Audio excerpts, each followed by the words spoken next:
Hello everyone. तो आज हम स्टार्ट करेंगे set one chemistry sample paper का सेक्शन सी, जहां पर हम सॉल्व करेंगे थ्योरेटिकल क्वेश्चंस। सबसे पहला क्वेश्चन है हमारा 22। आप आपके स्क्रीन पर क्वेश्चंस को देख सकते हैं। मैं एक बार रीड कर देता हूँ। In the button cell widely used in watches and other devices in the following reaction takes place. Reaction क्या है एक बार देख लीजिए। Zinc solid plus Ag2O solid plus H2O liquid gives Zn2 plus aqueous plus 2Ag solid plus 2OH negative aqueous। तो देखो, सबसे पहले हम क्या करेंगे, रिडक्शन और ऑक्सीडेशन कहाँ पर हो रहा है उसको मार्क कर लेंगे।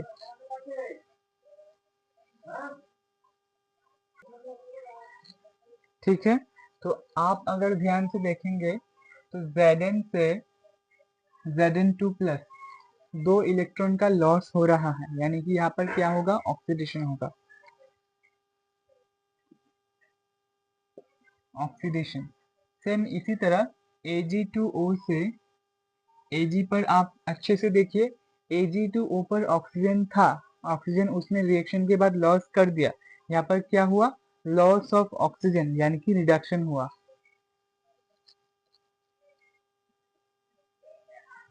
ठीक है, और कितने इलेक्ट्रॉन्स का एक्सचेंज हुआ है, 2 इलेक्ट्रॉन्स। यहाँ से आप देख सकते हैं Zn से Zn2 प्लस, देयरफॉर हमारा n होगा 2। तो हमें पूछा गया है determine delta G not and E not for the reaction. हमें डेल्टा जी नॉट और ई नॉट का रिएक्शन वैल्यू निकालना होगा। देयरफॉर ई नॉट सेल हमें कैसे मिलता है, E naught cathode minus E naught anode. ठीक है, कैथोड वो होता है जहां पर रिडक्शन होता है, एनोड वो होता है जहां पर ऑक्सीडेशन होता है। कैथोड है हमारा Ag2O से Ag, यानी कि ई नॉट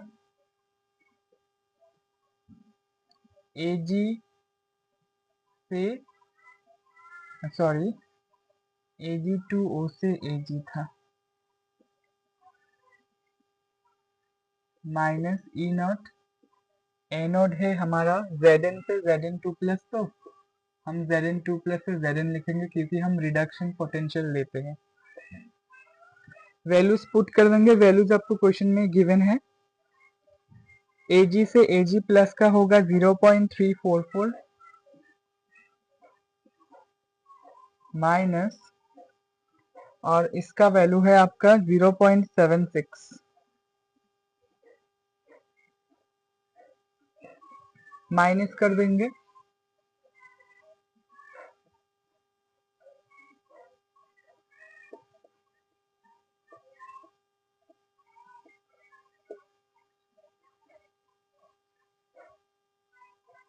सिक्स हो जाएगा 14 minus 0.416 volt.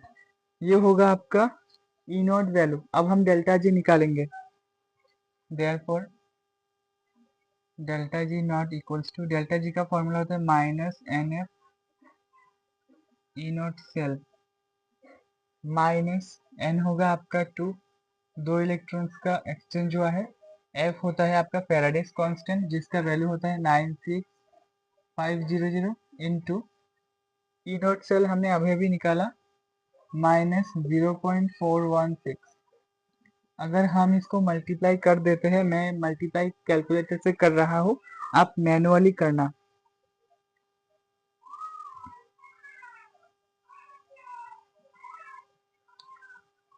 Two into 0.416 into 96500, ये होगा आपका 80288 जूल।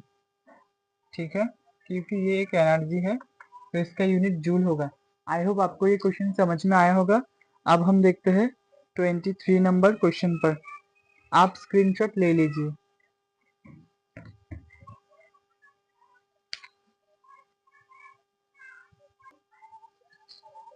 तो अब हम क्वेश्चन नंबर 23 डिस्कस करेंगे। आप आपके स्क्रीन पर देख सकते हैं question. A reaction is first order in A and second order in B.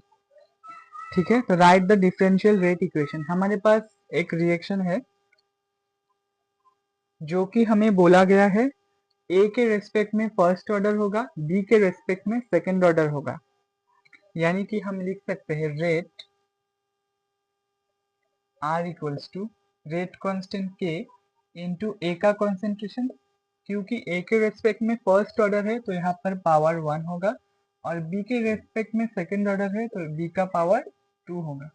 ठीक है, तो डिफरेंशियल रेट इक्वेशन हमें लिखना है। ये तो आपका रेट लॉ के अकॉर्डिंग हो गया। तो डिफरेंशियल के अकॉर्डिंग हम कैसे लिखते हैं, माइनस डी ऑफ ए का कंसेंट्रेशन लिख देते हैं डिवाइडेड बाय dt। इसके अकॉर्डिंग हम लिख सकते हैं। तो ये वाला हमारा ए का पार्ट हो गया। बी पार्ट में क्या बोला गया है, how is the rate affected on increasing the concentration of B 3 times. यानी कि अगर हम बी की जगह, इसका कंसेंट्रेशन अभी कुछ नहीं है यानी कि 1 है, अगर हम इसको 3 टाइम्स कर दे तो रेट कितने टाइम्स बढ़ जाएगा। बिल्कुल आसान, R इक्वल्स टू के ए इंटू, अब हम बी की जगह 3b पुट करेंगे तो इसका स्क्वायर, क्योंकि सेकेंड ऑर्डर है तो के ए 3 का स्क्वायर 9 टाइम्स हो जाएगा। इसको आगे लिख लेते हैं, बी का स्क्वायर तो बी का स्क्वायर ही हो जाएगा। तो रेट कितना बढ़ गया है, रेट आपका बढ़ गया है 9 टाइम्स, जब बी का कंसेंट्रेशन हम 3 टाइम्स इंक्रीज कर रहे हैं। लिख देंगे हम यहाँ पर therefore rate increases by 9 times. ठीक है, सी पार्ट देखते हैं। How is the rate affected when concentration of both A and B are doubled. A और बी को अगर हम एक साथ डबल कर देते हैं तो फिर रेट कैसे अफेक्ट होगा।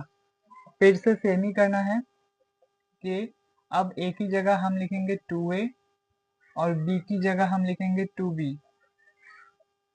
स्क्वायर कर देते हैं। ठीक है, 2 को हम बाहर ले आते हैं और 2 स्क्वायर को भी बाहर ले आते हैं। 2 और 2 स्क्वायर बाहर आएगा तो 4 होगा, 4 2 ज़ा 8 के पहले से था इंटू ए इंटू बी स्क्वायर, क्योंकि सेकंड ऑर्डर है। तो रेट आपका कितने फैक्टर से बढ़ गया है, रेट आपका 8 टाइम्स बढ़ गया है। तो हम लिखेंगे rate increases by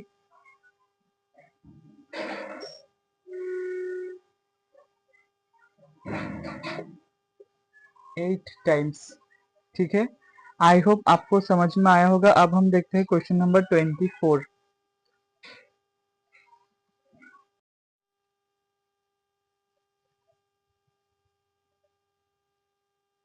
question number 24 आप आपकी स्क्रीन पर देख सकते हैं। मैं आपको एक बार रीड करके सुना देता हूँ।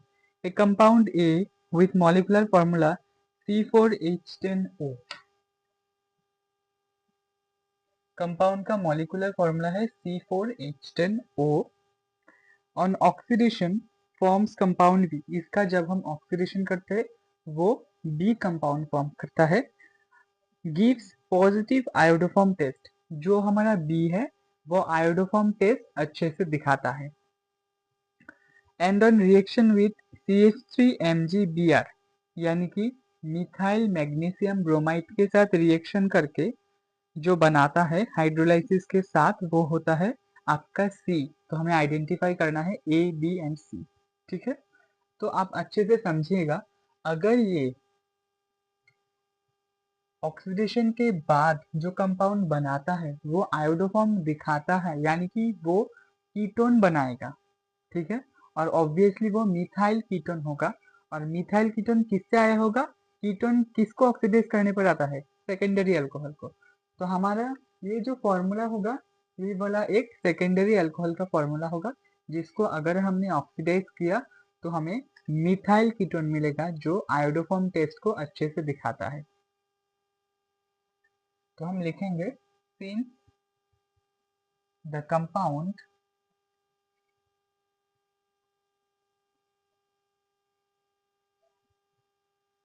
gives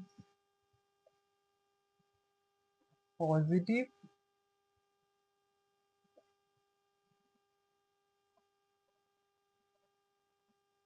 iodoform test,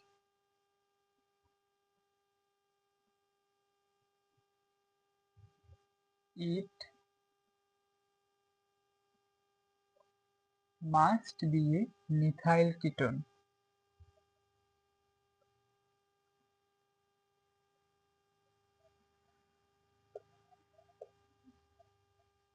और मिथाइल कीटोन हमें कैसे मिलेगा? सेकेंडरी अल्कोहल को ऑक्सीडाइज करके। तो ये वाला फॉर्मूला हमारा सेकेंडरी अल्कोहल का होगा, यानी कि CH3 CH2 CH CH3, इस पे हम लगा देंगे OH।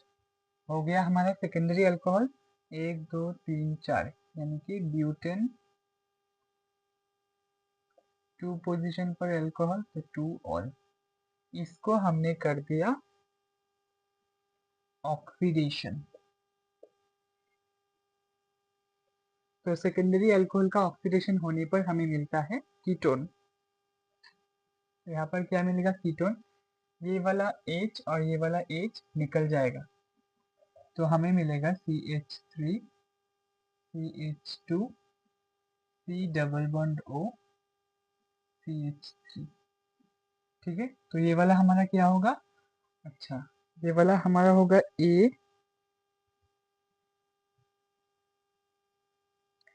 ठीक है, ये वाला हमारा होगा A। ऑक्सीडेशन के बाद बनेगा B, जो कि है मिथाइल कीटोन, और इसको हमने हाइड्रोलाइसिस कर दिया और साथ ही में दिया मिथाइल मैग्नीशियम ब्रोमाइड, तो वो C बनाएगा। देखो C क्या होगा, क्योंकि यहाँ पर मैग्नीशियम है, ये वाला पॉजिटिव पार्ट होगा, तो वाटर का नेगेटिव पार्ट वो लेगा। वाटर का नेगेटिव पार्ट होता है आपका OH नेगेटिव, वो मैग्नीशियम वाला पार्ट लेगा, तो निकल जाएगा क्या? MgOH निकल जाएगा, और ये CH3 रहेगा ना, CH3, और यहाँ से एक H रह जाएगा, तो CH3 देखो यहाँ पर एक लग जाएगा, तो आपका क्या होगा? CH3 CH2 P, ये O नेगेटिव होगा और ये H पॉजिटिव यहाँ पर आ जाएगा, और बाकी जो C का एक और बॉन्ड है वो ये CH3 यहाँ पर आ जाएगा, बाकी आपका CH3, ये होगा आपका C। ठीक है, जो कि क्या है? ये भी एक सेकेंडरी एल्कोहल है। आई होप आपको ये रिएक्शन अच्छे से समझ में आया होगा। अब हम देखेंगे इसी का ही एक और वाला क्वेश्चन, जो कि कन्वर्जन का है।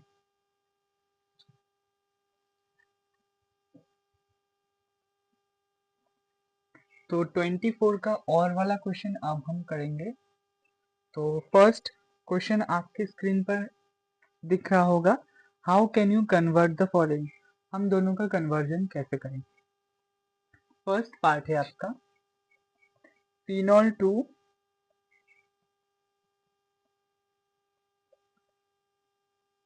ऑर्थोहाइड्रोक्सी बेंजाल्डिहाइड।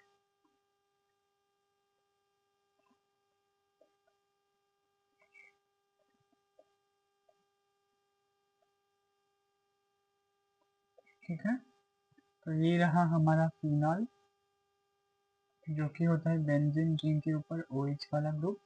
हम इसको ट्रीट करवाएंगे क्लोरोफॉर्म से और एक बेस से, तो हमें मिलेगा ऑर्थोहाइड्रोक्सी बेंजाल्डिहाइड।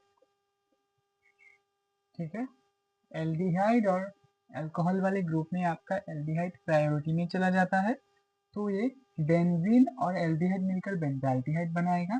इसके रेस्पेक्ट में ये ऑर्थो पोजीशन में है, तो ये ऑर्थोहाइड्रोक्सी कहलाएगा, ना कि ऑल। ठीक है, तो ये होगा आपका फिनॉल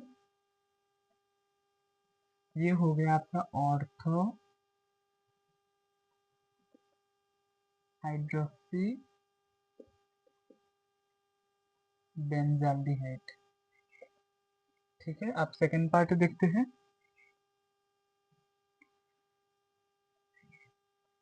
मिथानेल टू इथानॉल। मिथानेल यानी कि HCHO। अगर आपको दिक्कत हो तो मैं ऐसे बना सकता हूँ, एक मतलब बिल्कुल बेसिक सा एल्डिहाइड जिसके पास कोई अल्फा हाइड्रोजन और अल्फा कार्बन नहीं है। इसके साथ हम रिएक्शन करवाएंगे ग्रिग्नार्ड रिएजेंट। देखो, क्योंकि यहाँ पर मिथ है यानी कि एक कार्बन, और यहाँ पर ईथ है क्योंकि दो कार्बन, तो हमें एक कार्बन एक्स्ट्रा लाना पड़ेगा जो कि हम ग्रिग्नार्ड रिएजेंट से लाएंगे, फॉलोड बाय हाइड्रोलाइसिस। ठीक है, तो यहाँ पर ये नेगेटिव वाला पार्ट Mg ले जाएगा, तो हमें क्या मिलेगा, CH2, यहाँ पर OH, यहाँ पर CH3। कैसे हुआ, ये CH3 इस कार्बन के साथ बॉन्ड करेगा, क्योंकि ये पॉजिटिव ये नेगेटिव, ये पॉजिटिव ये नेगेटिव, तो ये नेगेटिव इसके साथ बॉन्ड करेगा और वाटर से OH वाला पार्ट इसको अटैक करेगा, तो MgBr OH को लेकर चला जाएगा, H प्लस वाला पार्ट इस O नेगेटिव को अट्रैक्ट करेगा। ठीक है, तो ये O और H मिलकर OH बनाएगा, साथ में क्या बनाएगा, हमारा MgOHBr।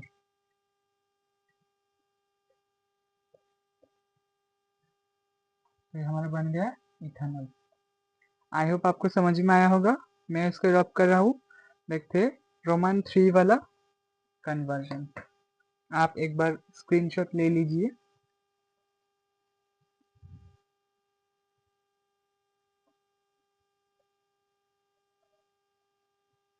ओके,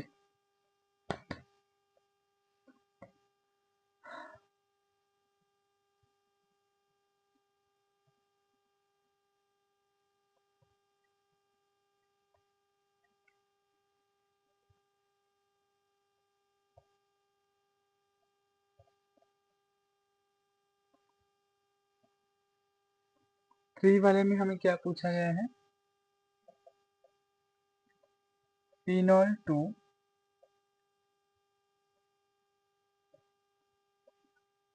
फिनाइल इथेनॉएट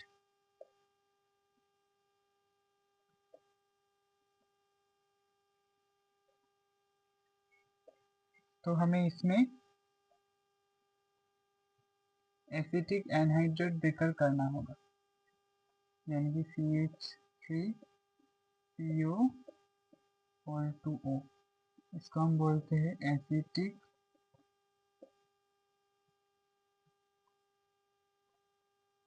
एनहाइड्रेट, क्योंकि इसके पास वाटर नहीं है। हम दो एसिटिक एसिड को लेते हैं, दोनों को वाटर रिमूव कर देते हैं, तो हमें जो कंपाउंड मिलता है डाइमर, उसको हम बोलते हैं एसिटिक एनहाइड्रेट। तो इसके साथ रिएक्शन करके कैसा होगा, ये CH3CO और O एक बनाएगा, C6H5 CH3COH। ठीक है, इसका नाम होगा आपका फिनाइल इथेनॉएट। दूसरा आपका बनाएगा, आई थिंक मैंने कुछ गलती की है, CH3COO COOCH3 ऐसे होगा। इथेनॉइड है ना, ईथर है, COOCH3।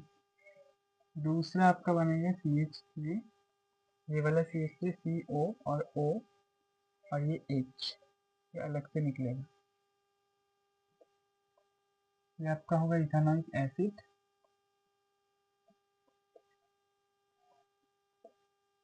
ये आपका होगा फिनाइल इथेनॉएट।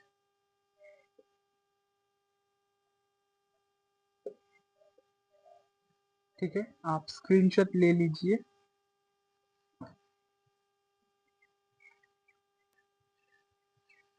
तो आज का वीडियो यहीं पर ख़त्म करते हैं। I have very lack of time. हम बाकी के क्वेश्चंस नेक्स्ट वीडियो में सॉल्व करेंगे। Thank you for watching.